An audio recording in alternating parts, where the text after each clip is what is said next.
Olá, hoje iniciamos mais um episódio do FGCast. Eu, Renata Fabres, com Felipe Gurjão, estamos recebendo aqui o engenheiro civil Eduardo Guide para poder conversar um pouquinho da sua trajetória, um pouquinho da sua notória especialização e atuação no mercado. E então eu passo aqui para o Felipe falar um pouquinho mais e aí a gente inicia esse bate-papo com o Eduardo.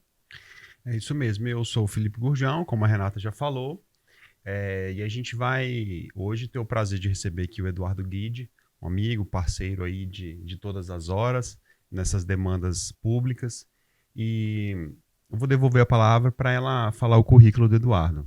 Falar o currículo do Eduardo é um pouquinho difícil, porque é bem grande, bem extenso, cheio de especializações, de realmente uma notoriedade, como eu havia falado. Mas eu vou falar um pouquinho, Eduardo, e depois você vai falar um pouquinho mais da sua atuação, realmente no caso concreto, que a gente quer saber tudo isso que você vem fazendo e que vem tendo realmente um reconhecimento, Tribunal de Contas da União, Ministérios Públicos, aonde a gente sabe que realmente está sendo aplicada uma metodologia desenvolvida por você e outros colegas também da área. Bom, vamos lá. José Eduardo Guide, que é engenheiro formado pela Universidade Federal do Paraná, consultor da Câmara Brasileira da Indústria da Construção, CEBIC, especialista em gestão pública pelo INSPER São Paulo, com a anotação de mérito acadêmico, mestrando em administração pública pelo Instituto Brasileiro de Ensino, Desenvolvimento e Pesquisa de Direito Público, IDP, expert em mais de 300 de provas periciais a serviço do Poder Judiciário, painelista e instrutor contratado por diversos órgãos, entes da administração para treinamento e capacitação em gestão pública, autor do livro Engenharia Legal aplicada ao labirinto das obras públicas, soluções aos aspectos subjetivos da legislação. Além disso, também vem proferindo aí palestras junto à FGV, Zenit, entre outros. E aí a gente quer saber um pouquinho mais da sua vida com você falando para nós, Eduardo. Conta aí. Tá ótimo. Primeiro, agradecer o convite, doutor Felipe, doutora Renata, é uma satisfação novamente poder estar aqui debatendo os assuntos que estão aí no nosso dia a dia profissional. Cumprimentar desde logo o público que nos acompanha, se você nos assiste de manhã, de tarde ou de noite, então o meu bom dia, o meu boa tarde, boa noite para todos vocês. E enfim, é uma caminhada aí já de mais de 20 anos de atuação profissional que, graças a Deus, tem sido muito bem recebida por todo o Brasil. E com um pouco de ousadia aí, a gente acredita que pode melhorar essa interface engenharia-direito, especialmente nos contratos de obras públicas no Brasil. São essas aí as minhas palavras iniciais para o nosso bate-papo aí. Exatamente. E inclusive, como o título do seu livro já fala, essa sua atuação para desvendar esse labirinto das obras públicas que, conforme o levantamento do Tribunal de Contas da União, existe aí em torno de 14 mil obras paralisadas ou interrompidas no Brasil, né? Esse dado eu nem sei se ele está atualizado já para 2023. Exatamente. O dado que está no livro, ele realmente fluiu do Acórdão 1079 do Tribunal de Contas da União, que foi proferido em 2019. Eu gosto até mais de falar em porcentagens, são aproximadamente 37% de obras públicas inacabadas, na condição de inacabada. O número absoluto, nós temos informações ainda extraoficiais de que já está agora em 22 mil obras paralisadas. Olha só. É muito. Então, em que pese, claro, o número absoluto ele precisa ser cotejado para nós alcançarmos um número relativo, mas eu acredito que esse percentual de 37% a 40% de obras públicas inacabadas vai permanecer como tal. Há mais de 10 anos a gente tem esse cenário absolutamente nefasto. Então nós precisamos de algum modo encontrar uma solução.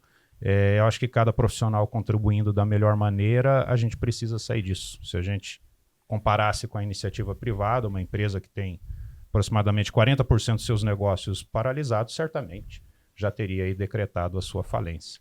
Mas enfim, é o desafio que a gente se coloca, um desafio grande, por assim dizer, enorme até, mas que de algum modo a gente pode superar. Eu acredito muito nisso e esse tem sido o objeto do meu trabalho aí nos últimos anos.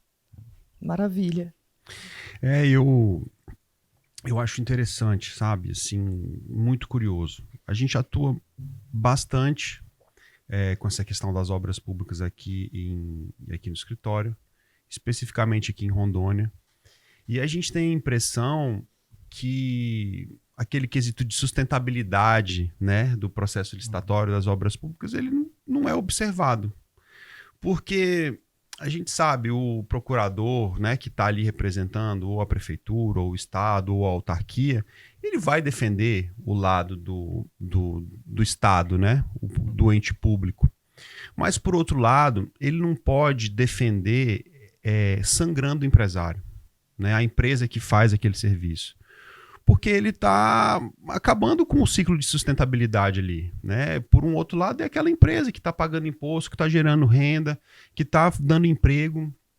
Então, eu acho que a gente precisa ter, sobretudo dentro da administração pública, uma mudança de mentalidade, né? De entender que quem paga mal, recebe mal, ou não recebe, né? Quando você interrompe, às vezes, o fluxo de pagamento ali de uma construtora, você atrapalha todo um planejamento, algo que sabe, que ia dar certo. Então, eu acho muito importante mesmo esse bate-papo que a gente vai ter aqui para ver se a gente descobre aí, né, uma solução. As soluções aos aspectos. Né, a gente é muito ousado em pensar que a gente vai descobrir uma solução, mas se a gente não ousar, se a gente não debater, se a gente não trazer esses temas à tona, realmente a gente nunca vai conseguir achar alguma coisa que possa fazer melhorar essas questões. Felipe, eu faço minhas as suas palavras. É exatamente esse o link condutor que nós trouxemos especialmente para o livro. E ao longo de todo o debate nacional que eu tenho participado, a gente tem colocado muito a figura do triplo C. O que é o triplo C? É a administração contratante, você acabou de trazer as suas considerações, a empresa contratada e o órgão de controle externo. Esse triplo C está no cerne de todas as contratações públicas brasileiras, não especificamente das obras de engenharia. Claro que nós vamos dar uma nota maior para as obras públicas de engenharia, mas via de regra em todas as contratações administrativas o triplo C interage. Em tese, esse triplo C deveria interagir de forma harmônica, mas não é o que nós encontramos no dia a dia das nossas obras públicas. Você tem isso muito conflitivo. E nós acreditamos que o cerne dessa paralisia de obras, que nós relatamos, repito, 37% de obras inacabadas, está na deficiência de interação desse triplo C, né? Administração contratante, repetindo, órgão de controle, empresa contratada. Eu creio que se nós conseguimos alcançar ou pelo menos se aproximar de uma relação mais harmônica entre esses entes que interagem, nós teremos dado um grande passo para reverter esse quadro tão nefasto de obras inacabadas. E parece-me, Eduardo, que inclusive a nova lei de licitações, ela tenta fazer uma aproximação para que haja realmente essa harmonia. Tem várias críticas, né, à Lei 14.133, mas alguns dos pontos que realmente eu entendo que, por mais que possa alguns entender que ela é uma lei muito procedimental, foram ali atribuídas agora algumas obrigações que visam a trazer mais harmonia numa relação contratual, como, por exemplo, a atuação do fiscal. Porque aqui, como no seu livro mesmo você já traz assim, soluções aos aspectos subjetivos da legislação, o que a gente vê muito também na prática são essa subjetividade de uma fiscalização, de um gestor do contrato, que sem um embasamento, requisitos objetivos, digamos assim, para poder fazer realmente a aferição dos serviços que foram executados pelas empresas, e com isso levam a quê? Uma desarmonia entre as partes que estão naquela relação jurídica, porque cada um fica ali buscando uma interpretação e não se chega a uma solução que realmente seria a execução da obra e atender o interesse público. Então, realmente eu acho que a nova lei nesse ponto, quando fala que o fiscal ele vai ter que ter uma atuação agora, desde a fase de elaboração dos termos de referência, projeto executivo, para levar para essa fase quais serão os requisitos objetivos que vão ser utilizados na época da execução do contrato. Então, eu vejo isso como uma busca pela harmonia na relação contratual. Com certeza. Eu tenho as minhas críticas com relação a 14133, que agora, em 1º de abril, passa a reinar soberana, né? A gente vai aposentar o 8666. E tenho também os meus cumprimentos ao legislador naquilo que de veras avançou. E eu acho que você relata muito bem quando o legislador busca essa melhor harmonia, porque no final o legislador, especificamente o poder legislativo, é aquele que está mais próximo do povo, o interesse público, por assim dizer, sente melhor as dores do povo e de algum modo ele traz isso para a legislação, não só das contratações administrativas, mas da legislação como um todo. E eu creio que se nós realmente conseguirmos deixar que aqueles que são legitimados a tomarem as decisões lá na frente, tomarem essas decisões, sem o risco de lá adiante serem punidos por uma decisão de caráter subjetivo, que é o que nós trazemos no livro, nós conseguiremos dar um grande passo. O que eu quero dizer com isso? Uma decisão subjetiva hoje é percebida como uma decisão extremamente perigosa, principalmente pelo agente público que toma essa decisão. Você citou os fiscais, né? Eu vou até além, não só os fiscais, como os próprios gestores públicos que têm a sua responsabilidade em vigilando e em elegendo. Nesse espectro, né, nessa seara de tomada de decisão subjetiva, qual é a questão que hoje se coloca? Bem, o fiscal precisa fazer, por exemplo, o clássico aditivo de uma obra pública, né, um serviço adicional que foi feito, que eventualmente você tem um nível de interpretação que isso estaria na órbita de risco ordinário da empresa ou não. Na dúvida, ele não vai dar esse aditivo. E aí ele vai chegar no ponto de pressionar o próprio caixa da empresa, que é o que o doutor Felipe estava falando no início do nosso encontro aqui. A sustentabilidade econômica acaba ferindo, né? Por que ele tem esse receio? Porque, eventualmente, daqui 2, 4 anos, aquele processo, né, administrativo, né, o processo de execução da obra, vai ser submetido ao órgão de controle externo. Se o órgão de controle externo não concordar com a decisão que ele, fiscal, legitimado a tomar uma decisão subjetiva, lá no passado, se o controle externo não concorda com essa decisão, esse fiscal é multado no seu CPF. Exatamente. É o fenômeno que nós conhecemos muito disseminado aí no Brasil como o apagão das canetas, a administração pública do medo, por aí vai. Que, inclusive, tem sido recorrente, né, aqui nas nossas gravações, a gente falar do direito administrativo do medo, do grande professor administrativista Rodrigo Valgas, né, e Bruno Dantas, ministro do TCU, que fala muito bem sobre esse apagão das canetas, a infantilização da administração pública. Exatamente, né? Foi o próprio ministro Bruno Dantas que trouxe a alcunha, né, o apagão das canetas. Foi ele que lança o jargão brasiliense, né, em artigo que hoje é extremamente disseminado no Brasil. Então, só para a gente concluir esse raciocínio, eu acredito que a Lei 14133, ela traz essa responsabilidade de forma mais discriminada, vamos dizer assim, cada um no seu papel, ela coloca muito a segmentação de funções de uma forma mais contundente, que é o 8666, mas eu creio que nós precisamos, e aí não é uma questão legal, eu acho que é uma questão de interação do triplo C que eu estava falando. Nós precisamos que aqueles que são legitimados a tomarem uma decisão,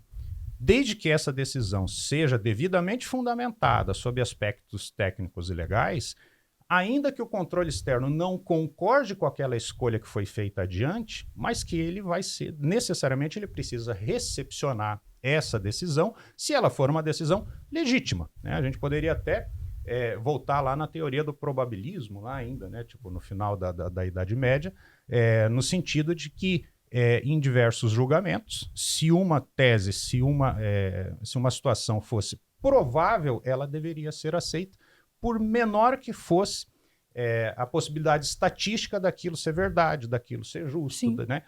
Daquilo ser equânime, por assim dizer. Então, o que nós não podemos é censurar e, pior, multar, sancionar um agente público legitimado porque ele tomou uma decisão legítima e lá no futuro alguém não concordou com essa decisão. E principalmente se ela tiver fundamentada, exatamente, né? Porque a gente fica aí realmente com essa análise do Tribunal de Contas, uma briga de entendimentos. E a gente sabe que quando se trata de contratos administrativos, temos acórdãos né, jurisprudências que são conflitantes e que é totalmente legítimo que cada um faça a adoção daquele que melhor se aplica ao caso, que desde que haja aquela fundamentação para isso. E ele não pode ser penalizado, sancionado por isso. Mas, infelizmente, realmente, o que a gente verifica são agentes públicos hoje com medo de decidir na administração pública, e o medo de ser penalizado acaba, muitas vezes, prejudicando as empresas, que é realmente quem faz esse país crescer e se desenvolver. Exatamente. O que acontece com o fenômeno da administração pública do medo, o apagão das canetas, é que o agente público já está ciente desse risco e ele prefere não correr esse risco. O que ele faz? Ele transfere o poder decisório para o órgão de controle, seja a nível da União, do TCU, seja a nível dos estados, os municípios que têm os seus tribunais de contas do município, caso de São Paulo e Rio de Janeiro. Enfim, esse poder de decisão é transferido para o órgão de controle externo, só que o órgão de controle externo não é um órgão estruturado para tomar esse tipo de decisão. Mas, por esta dinâmica, é o que acaba acontecendo, e aí sim você tem essa enorme paralisia. Repito, não só das obras públicas, todos os contratos administrativos de um modo geral, mas especialmente das obras públicas, e que nós precisamos encontrar uma solução. Qual é essa solução? Aquilo que nós apostamos, a nossa contribuição, seriam processos sistêmicos de tomada de decisão, baseados, via de regra, em governança, que é algo que a Lei 14.133 trouxe muito fortemente agora. E a gente trabalha em todas as metodologias que a gente traz no nosso livro, aspectos de governança e estruturando processos sistêmicos de tomada de decisão. Por quê? Porque lá adiante, se o controlador não concordar com a decisão, na verdade o que o controlador vai fazer é analisar se o processo de tomada de decisão foi cumprido ou não. E aí ele não poderá sancionar o agente público, porque o agente público cumpriu o processo estruturado de tomada de decisão. Agora, se o agente público está munido de um processo sistêmico de tomada de decisão lá no seu ente, lá no seu órgão, e simplesmente o descarta, aí sim, aí ele está, pelo menos no meu sentido, na minha visão, ele estaria aí à mercê de uma sanção do controle externo. Observada a ampla defesa e o contraditório. Observada a ampla defesa e o contraditório sempre. Eu achei muito interessante essa questão que você falou de trazer um método, né? Um método para a gente achar ali para o processo de tomada de decisão. Isso aí eu acredito que faz parte do planejamento, né? Até há pouco tempo a Renata foi convidada para dar uma palestra, de participar de um painel do Congresso de Direito Administrativo do Paraná. Que inclusive estava com o Fernando Vernalha.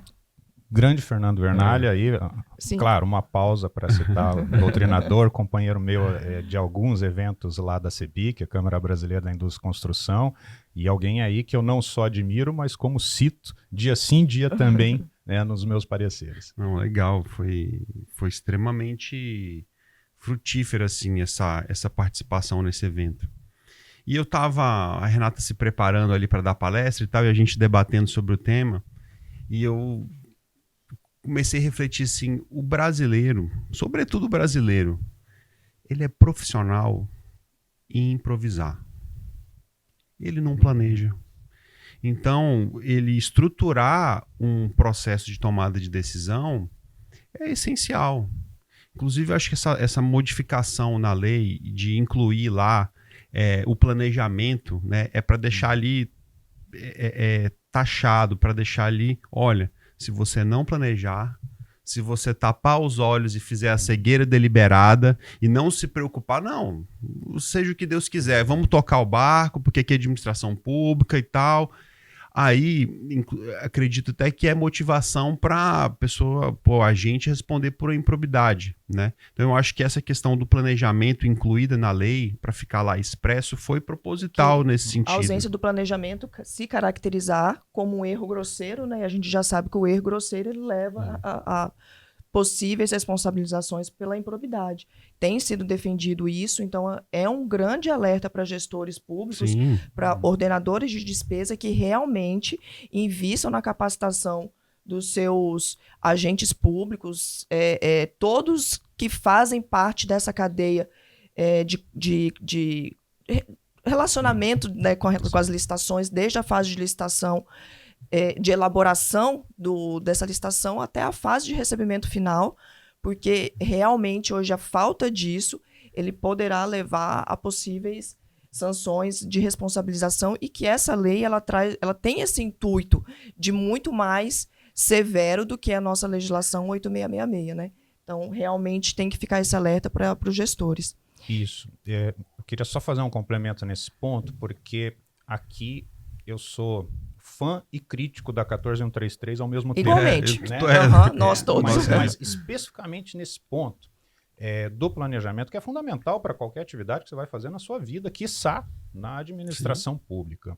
E aí eu faço coro a vários doutrinadores, vários analistas da nova lei, no sentido de que, se você é um agente público que está no DENIT, um colosso das contratações de obras públicas, ou em diversos ministérios, como o Ministério da Saúde, o Ministério da Educação, via de regra você tem uma equipe de apoio extremamente robusta, né? Você tem, para além dos recursos humanos, você tem todos os recursos tecnológicos ali à sua disposição.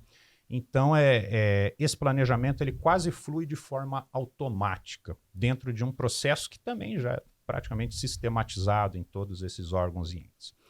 Muito diferente, Felipe, Renata, quando a gente vem aqui, por exemplo, para a prefeitura de Chupinguaia, Exato. no estado de Rondônia, ou Cabixi, né? Ou Quixeramobim e tal, por aí vai no Brasil.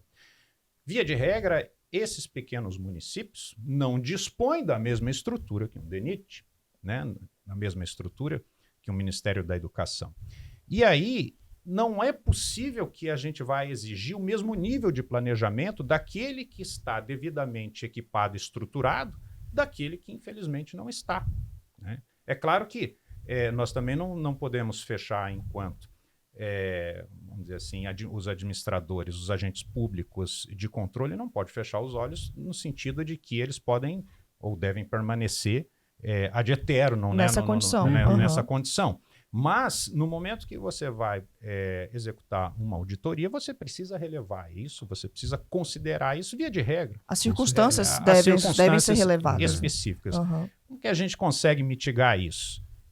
Através daquelas questões de metodologia. Só para vocês terem uma ideia, 80% das obras públicas paralisadas estão posicionadas exatamente nos municípios de pequeno porte, que aí considerados aqueles de até 50 mil habitantes. Não à toa.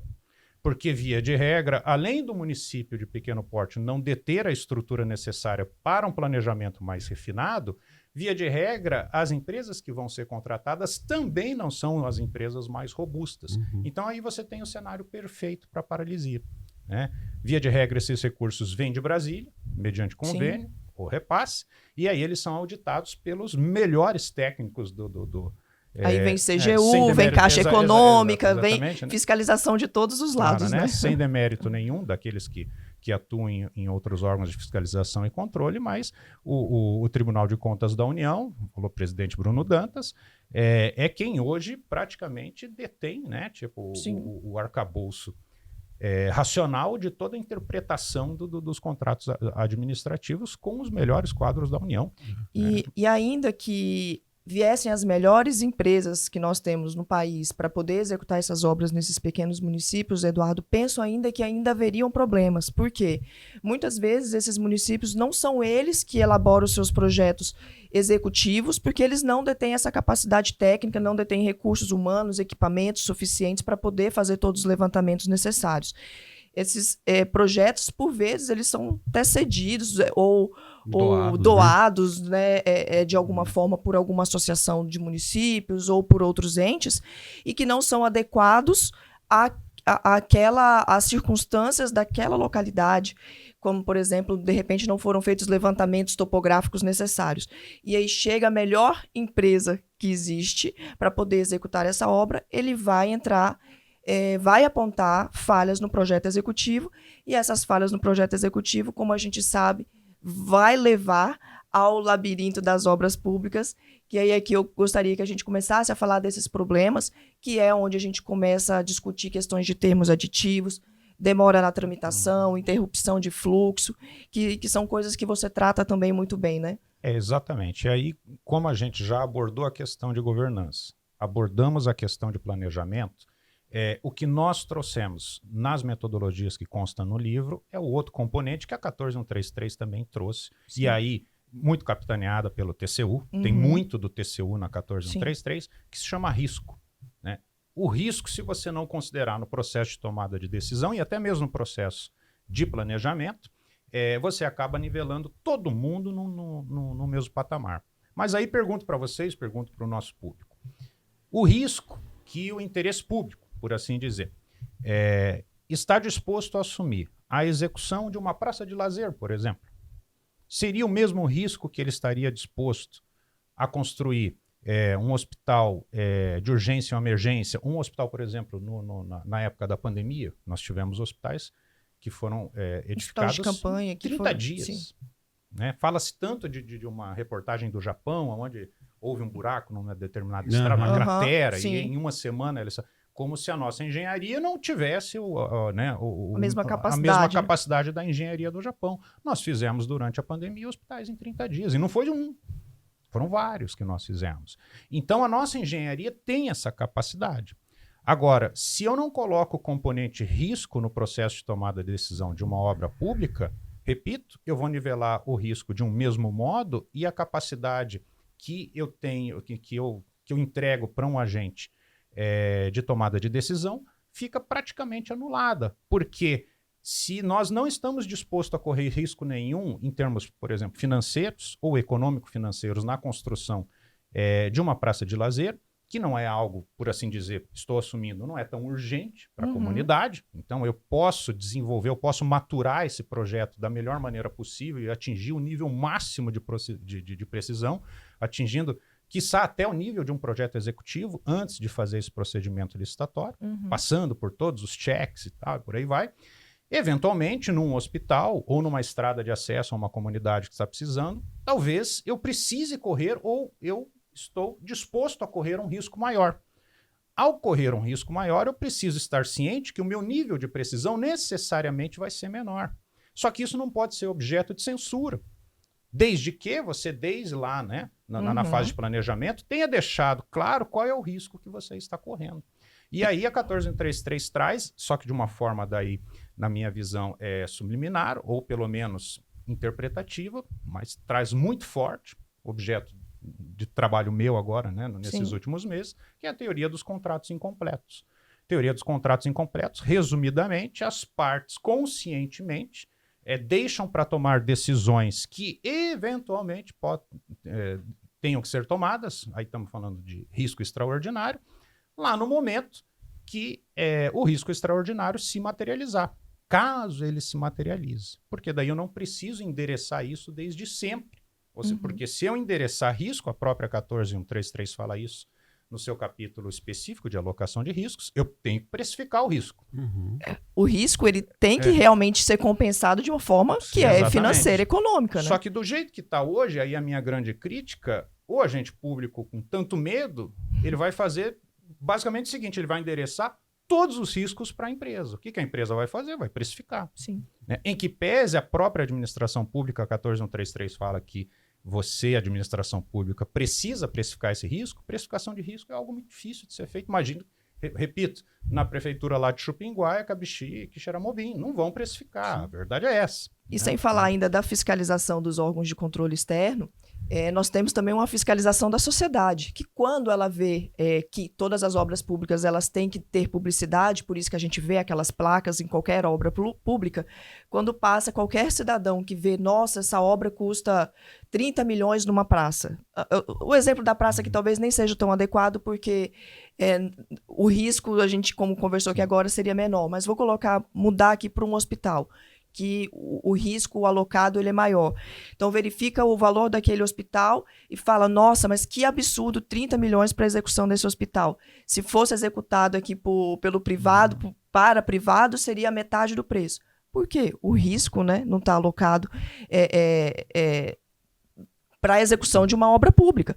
Não que eu esteja aqui colocando essa diferença de valor, que seja efetivamente isso que acontece.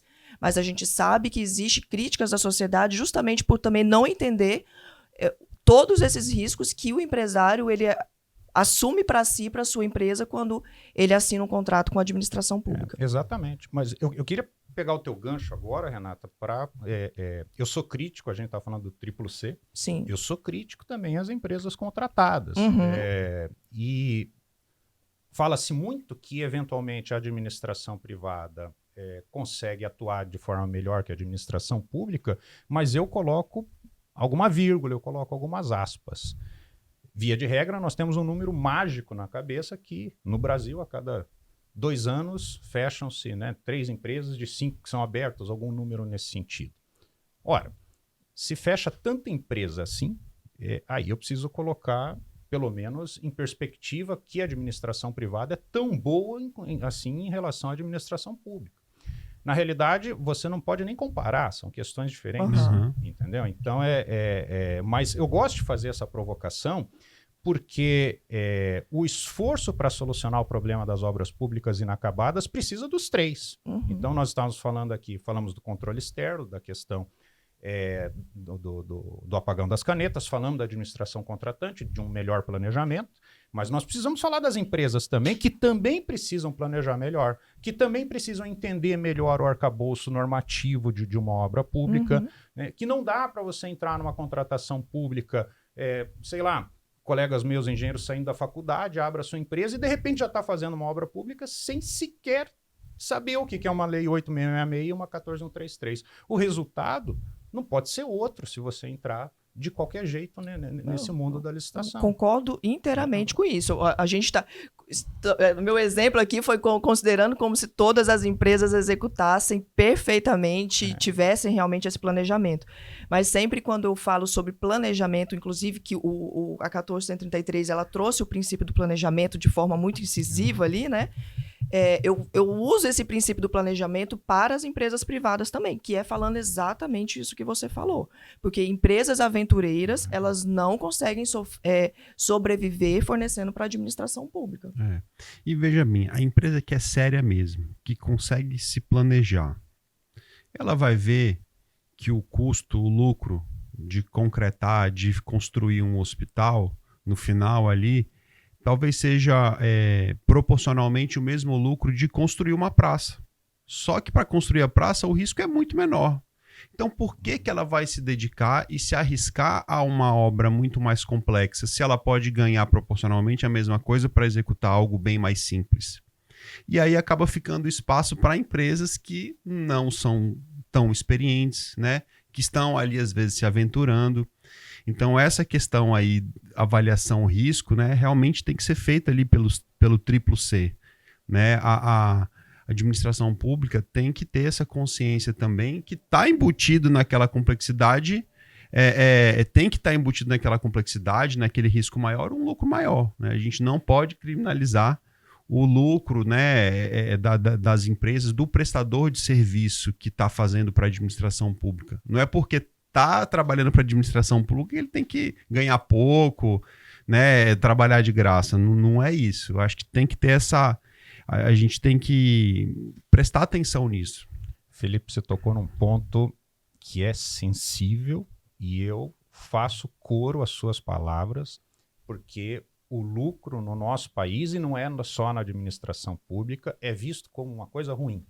Todo mundo que tem lucro é porque está fazendo alguma coisa errada, é porque teve alguma chance que o outro não teve. Entende? O lucro por si, ele é uma coisa negativa e ele não entra nos debates porque tem essa, infelizmente, coisa introjetada na nossa cultura. Então, se o risco é maior, é evidente o lucro, pelo menos proposto, estimado, precisa ser maior. O que não pode ser maior?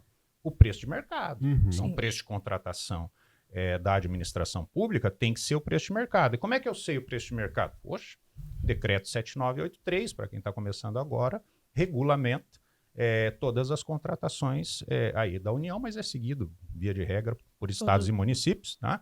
E lá você vai ver onde é que está o preço de mercado, que é SINAP, que é o ciclo do DENIT, o colosso de contratações que nós falamos, ou então publicações de outras administrações públicas que desenvolveram as suas tabelas de custos, e seguindo a ordem hierárquica, nós vamos falar aí de publicações especializadas, um TCPO, por aí vai. Nesse sentido, basta que a administração pública contrate preço de mercado. Se você contratou o preço de mercado, o interesse público está atendido. Agora, se a taxa de lucro naquela contratação é 2% para mais ou para menos, qual a diferença isso vai fazer para o interesse público? Diferença nenhuma. Né? E aí nós vamos recair, em termos principalmente de auditoria, no critério do custo-benefício. Ou seja, o administrador é obrigado, ou pelo menos ele se sente 100% das vezes obrigado a procurar o menor preço a qualquer custo. Uhum. Basicamente é isso. Né? E aí tanto se fala do melhor preço e tal, e nós trouxemos, pelo menos aí com uma certa ousadia no nosso livro, um outro critério, o critério do risco-retorno, que também é utilizado por alguns órgãos da administração pública, notadamente a EPL. Nesse sentido, o que isso quer dizer o critério do risco-retorno? Bem, se eu tenho o mesmo retorno, é o caso de uma obra pública, porque o retorno de uma obra pública é fixado pela própria obra, quem eu vou escolher? O menor custo ou o menor risco? Na verdade, Felipe e Renata, eu posso escolher qualquer um dos dois. Mas se eu vou fazer a praça de lazer, aí eu vou escolher o menor custo. Sim. Mas se eu vou escolher o hospital, eu vou escolher o menor risco. Só que isso é uma inovação, seria uma inovação hoje no nosso ordenamento ali da 14133. De qualquer forma, se isso repousar em critérios subjetivos, tem uma outra inovação que eu não queria deixar escapar do nosso bate-papo da 14133. Se chama métodos alternativos de resolução de conflitos. Exato. Que é o momento que nós podemos resolver questões dentro do contrato sem que isso transborde numa penalidade para agentes públicos e também para os agentes privados. Inclusive, eu vi a sua participação no evento da FGV, que teve a presença do ministro Benjamin Zimmler, e que ele falou exatamente isso, sobre buscar esses métodos de solução ainda dentro do processo, porque não adianta ficar levando para o judiciário, que ele, por muitas vezes, não conhece as especificidades daquele caso concreto, não é do conhecimento técnico dele do dia a dia para que ele possa decidir. Então, seria o adequado e o ideal que realmente se buscasse. Mas aqui eu já faço até outro gancho, um recorte, que a gente mais uma vez invoca o direito administrativo do medo, porque os gestores ainda têm medo de buscar esses meios alternativos de solução por conta dos órgãos de fiscalização e de controle, que como se estivesse sendo beneficiando determinadas empresas ao realizá-los.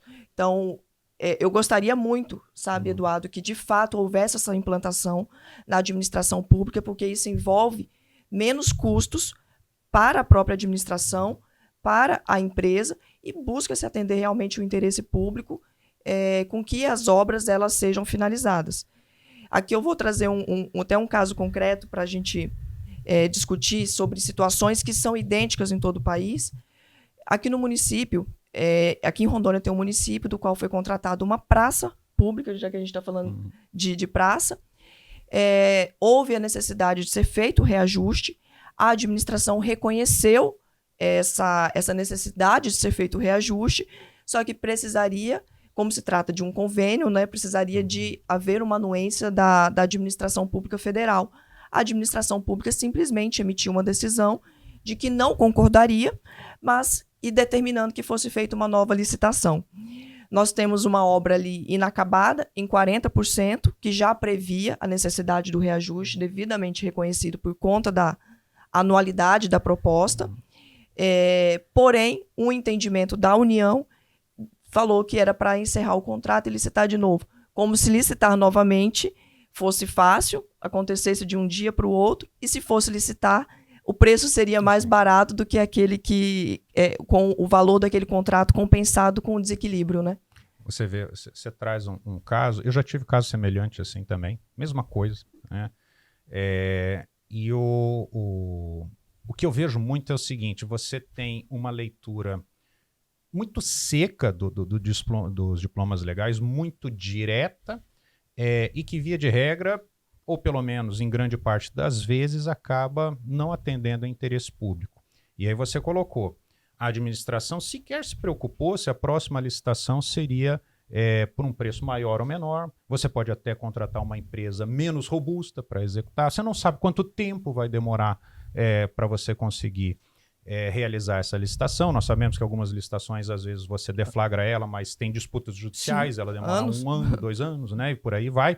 E, enfim, existe. A própria lei já endereça, e, pelo menos na minha visão, é um dever do próprio gestor analisar a vantajosidade ou não daquela prorrogação, ainda que você possa ter eventuais conflitos normativos. E aí eu pergunto, no teu caso, é como se eu te devolvesse agora, eu estou fazendo a situação inversa. Será que o administrador analisou a vantajosidade da extinção do contrato? Será que não seria mais vantajoso ele permanecer naquele contrato, entregando o reajuste e ainda assim teria pago um preço menor, um preço de mercado menor naquele momento, do que submeter a população a uma obra inacabada por, quiçá, lá mais 1 ano, 2 anos e pagando um preço maior? Tudo isso precisa entrar na conta.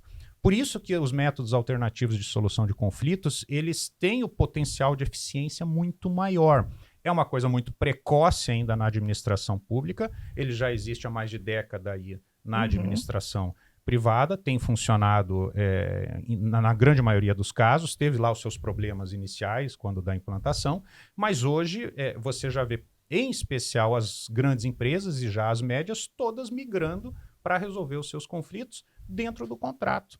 Poxa, a própria 14133 tem lá o Comitê de Resolução de Disputas. O Comitê de Resolução de Disputas é uma cláusula contratual. O administrador pode trazer o comitê desde sempre, lá na minuta do edital.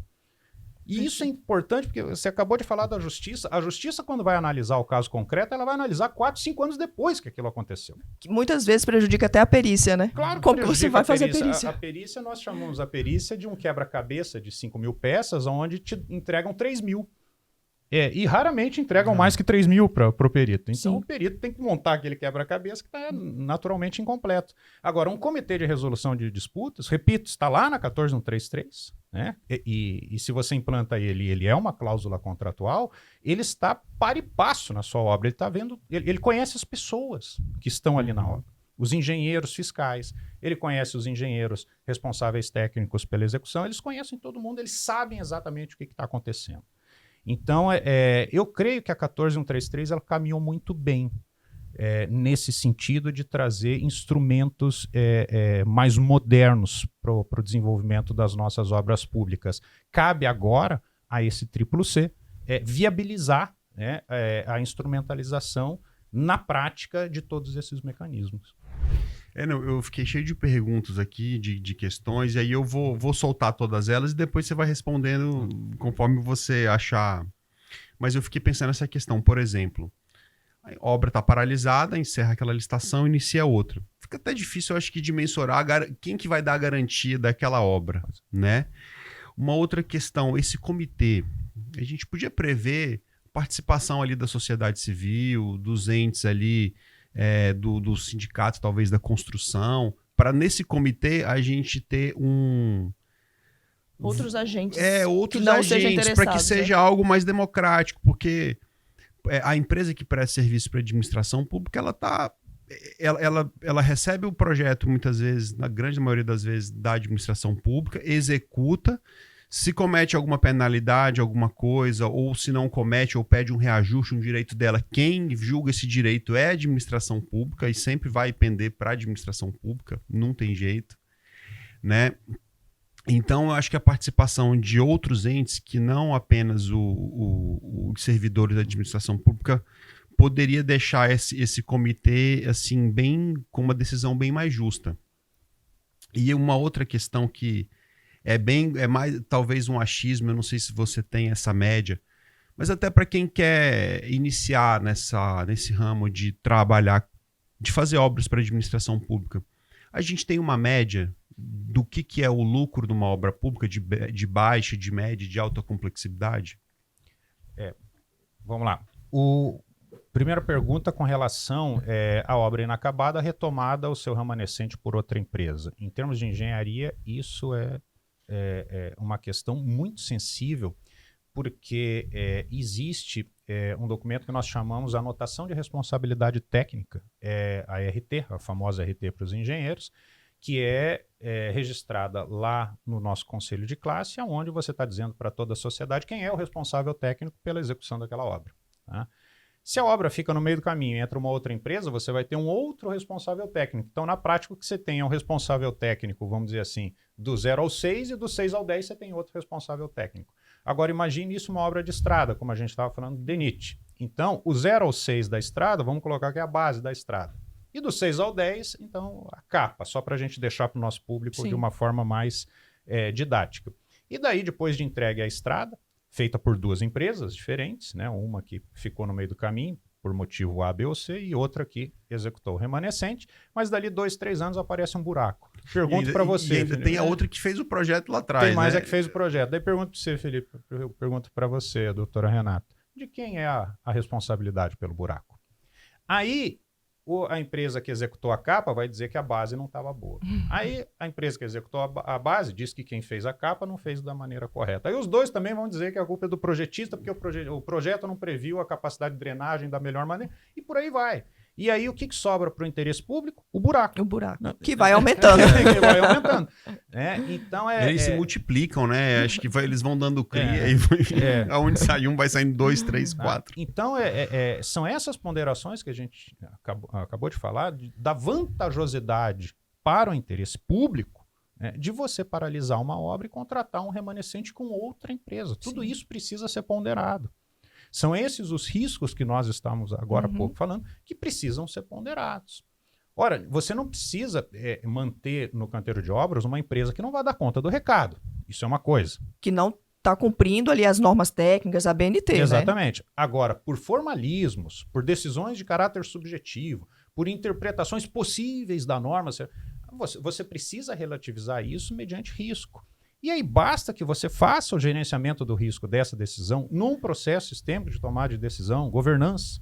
Né? Faça o gerenciamento desse risco e apresente dentro do processo, se o órgão de controle externo adiante vir fazer a auditoria, está lá tudo registrado de como que você tomou a decisão e por que aquela decisão, naquele momento, era a mais vantajosa para a administração pública. Eu sinto que isso falta muito nos nossos pareceres, né? Especialmente os pareceres técnicos, mas também jurídicos, a situação da vantajosidade de uma forma concreta, palpável, objetiva. Via de regra, o que eu vejo nos pareceres é que é mais vantajoso, mas fica muito solto. Você não consegue encontrar uma fundamentação objetiva, né? Tipo, que você possa convencer qualquer cidadão. O método comparativo, por exemplo, né? Exatamente. Isso realmente não existe. A gente que lê muito esses processos administrativos, a gente encontra, assim, escrito vantajosidade. É assim que o parecer técnico, vamos supor, da engenharia se fundamenta, e como você disse que o jurídico também carece, com certeza, porque o embasamento que precisaria talvez ser levado para que ele fundamentasse no seu parecer não veio no parecer técnico. E aí fica os dois... Fica solto. Fica solto. Pelo menos, do ponto de vista do cidadão comum, não convence. É isso. Assim, e nem o Tribunal de Contas. O Tribunal de Contas também não. Então, essa questão da responsabilidade, ela precisa ser gerenciada, pelo menos a meu sentir, sempre analisando o risco. A segunda questão do Dr. Felipe era... Eu falei do comitê. Da composição do comitê, né? Na iniciativa privada, via de regra, esse é um colegiado formado 2 ou 3 profissionais, geralmente multidisciplinar, onde você vai trazer engenheiros, via de regra, mais especialistas naquele tipo de obra, e alguém conectado à área do direito, advogado, o que esteja de algum modo militando, que também tenha conhecimento daquele tipo de contrato que está sendo executado. Então, monta-se o comitê, ele vai acompanhar para e passo. Aí tem toda lá o regramento de como isso vai acontecer. Na administração pública, o que eu considero o mais salutar seria você criar o credenciamento. Né? Então, você apresenta os profissionais interessados, apresentam as suas credenciais, você tem profissionais, eventualmente, especialistas em obras de saneamento, que vão ser convocados para participar de um comitê de uma obra de saneamento, mas que não necessariamente são especializados numa obra de edificação. Sim. E aí você vai ter outros profissionais que são especializados naquela obra de edificação. Então, se nós tivermos o credenciamento feito pela própria administração pública, nós conseguimos atender a sociedade de estar lá, publicizado, né, de todos os que estão disponíveis, os seus currículos sobem aí na nuvem, para qualquer interessado saber quem é o comitê que está acompanhando aquele determinado empreendimento. Acho que isso pode funcionar da melhor maneira com possível. mais imparcialidade e análise dos total casos. imparcialidade, Sim. principalmente porque se o comitê editar uma decisão, por assim dizer, sem pé nem cabeça, sem lastro jurídico, sem lastro técnico, certamente ele vai estar submetido ao rigor da lei. Sim. Com Né? certeza. Então, o nível de responsabilidade de um profissional desse, ele altíssimo. precisa ser tão ou maior que o nível de responsabilidade dos agentes públicos e privados que estão envolvidos naquele empreendimento. E a última... O lucro da empresa. Se tem uma média, assim, olha... Você tem o famoso Acórdão 2622 de 2013, do Tribunal de Contas da União, que estabeleceu taxas de lucro recomendadas, né, para integrar os orçamentos de referência, os orçamentos desenvolvidos pelos órgãos da administração pública.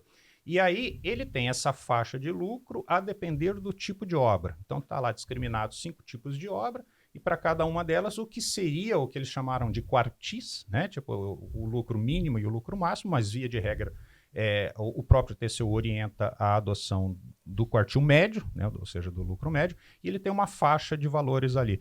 Por assim dizer, de 6% a 10% a depender do tipo de obra, que em números redondos nós estamos falando, é o que a administração coloca. Não necessariamente é o que a empresa consegue, porque nós estamos falando de uma coisa que é um orçamento de referência, um orçamento estimativo, por assim dizer, Sim. que pode ser ou não executado. Via de regra, você não vai conseguir bater 0 a 0 aquilo que foi orçado. O que isso vai depender? Vai depender muito do mérito ou do demérito da empresa, né? A performance da empresa é dela, e é toda dela. Repito, o mérito é toda dela, o demérito também é toda dela. O que interessa para a sociedade é se a obra está sendo executada a preço de mercado. Exato. Tão somente isso. Se a empresa, por diligência dela, conseguiu 25% de lucro, palmas para ela. Se ela acabou aferindo prejuízo, azar o dela. O que interessa para a coletividade é que aquela obra seja entregue, de preferência no prazo acordado e na qualidade contratada, dentro do preço de mercado. Perfeito. E aqui trazendo uma outra crítica às empresas, também, Eduardo, que a gente falou muito assim com relação à administração pública, e você que fez o recorte das críticas das empresas, e eu faço novamente esse recorte porque, de fato, o que a gente tem visto hoje no mercado, e aqui no escritório, sempre que a gente atende os empresários da construção civil que participam de licitação, eles falam, mas eu não tive lucro nessa obra. Eu tive que dar tantos % de desconto. E a gente, infelizmente, está vivendo uma era que realmente as empresas estão tendo que mergulhar no seu preço, nessa competição de preço, de uma forma que não é saudável para ninguém, e quando chega na frente, ela não capitalizou adequadamente os seus riscos de obra e realmente ela vai ter prejuízo. E aí, de fato, ela começa a trazer prejuízo para o interesse público, porque ela também não vai conseguir entregar aquela obra conforme foi contratado. Então, aqui eu faço essa ressalva porque o lucro é lícito, a gente não pode permitir que o lucro seja criminalizado, tem que ser realmente muito bem calculado pelas empresas, porque senão lá na frente, infelizmente, ela não pode também querer se valer e alegar que a administração causou prejuízo para ela quando ela mergulhou no preço indevidamente, né? Não, com certeza não. Eu tenho conversado com vários empresários a respeito exatamente do tema, e assim, um feedback que eu recebo, ele é praticamente uníssono. Você não pode ter na sua carteira de recebimentos apenas contratos públicos. Via de regra, eu já tive até falas no sentido de que você poderia ter no máximo 20% dos teus recebíveis atrelado à administração pública, porque o risco é muito grande. E assim, consegue receber, mas às vezes você vai precisar adentrar nas vias judiciais. E aí vai demorar anos, vai receber. Precatório, por aí vai, de algum modo vai acabar recebendo. Mas você precisa ter pulmão, você precisa ter robustez da sua empresa para poder aguentar esse tranco.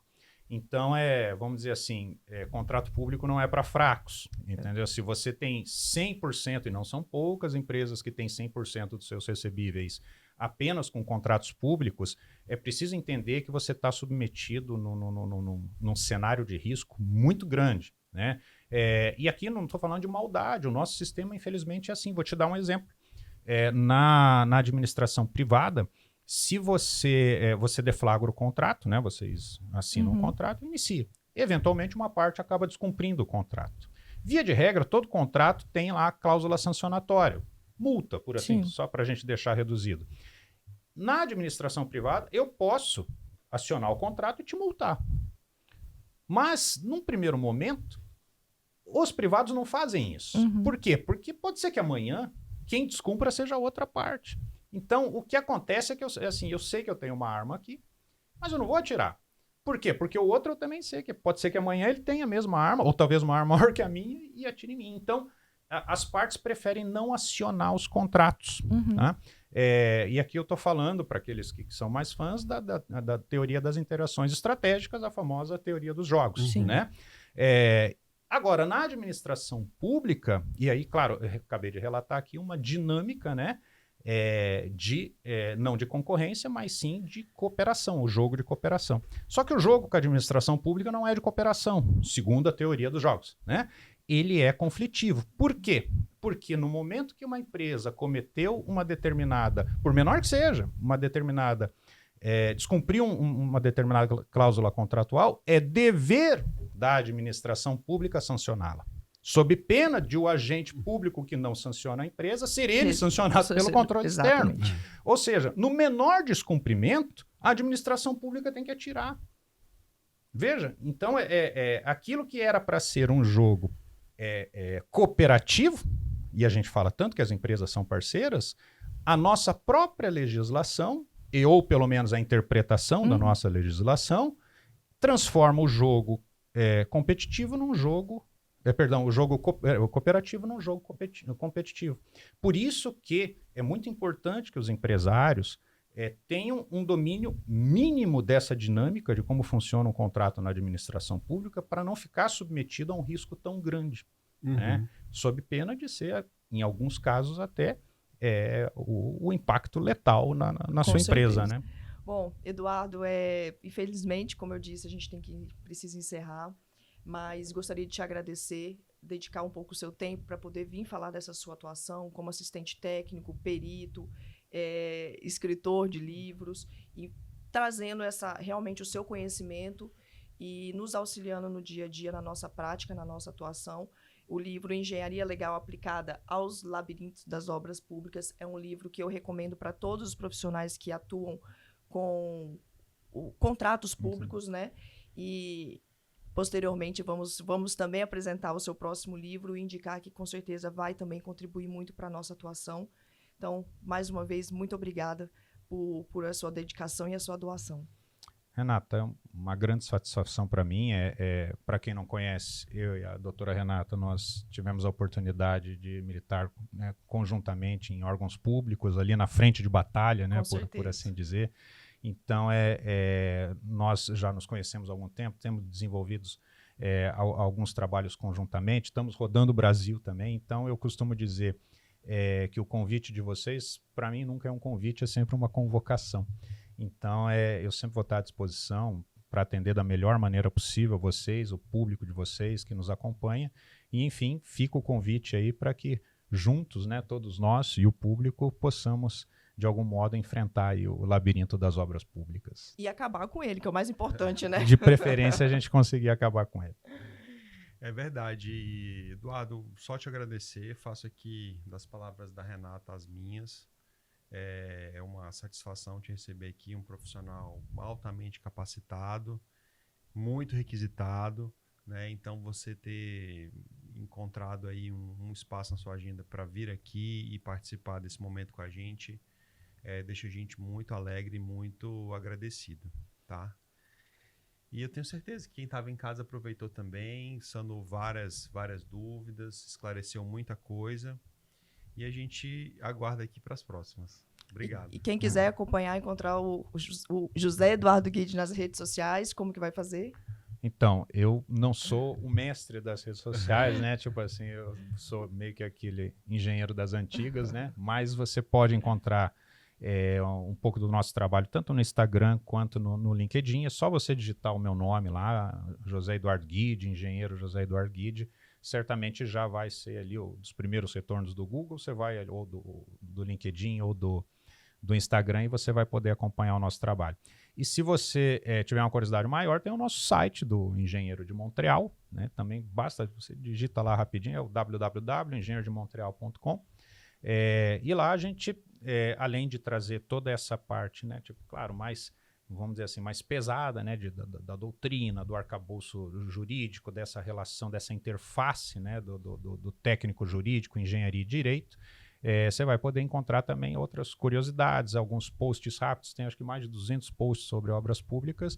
Tem um que eu sou muito fã, que é uma coluna que a gente faz, se chama Engenharia Além da Técnica, ali onde a gente vai contar a história de várias obras públicas, mas não do ponto de vista da engenharia propriamente dita, e sim, né, do contexto histórico e como que aquela obra pública foi importante, o que ela transformou, né, o que ela causou dentro de um contexto que se instalava naquela época. Enfim, fica o convite para vocês acompanharem lá o Engenheiro de Montreal e sempre à disposição de vocês e do público de vocês. Só os meus agradecimentos. Bom, muito obrigada. E se você gostou desse conteúdo, a gente pede que se inscreve no nosso canal, encaminha para aquele amiguinho, para aquela empresa que você sabe que também executa obras públicas ou outras coisas. Quer saber um pouquinho mais sobre direito, ficar informado, é só nos seguir nas redes sociais e também no Spotify.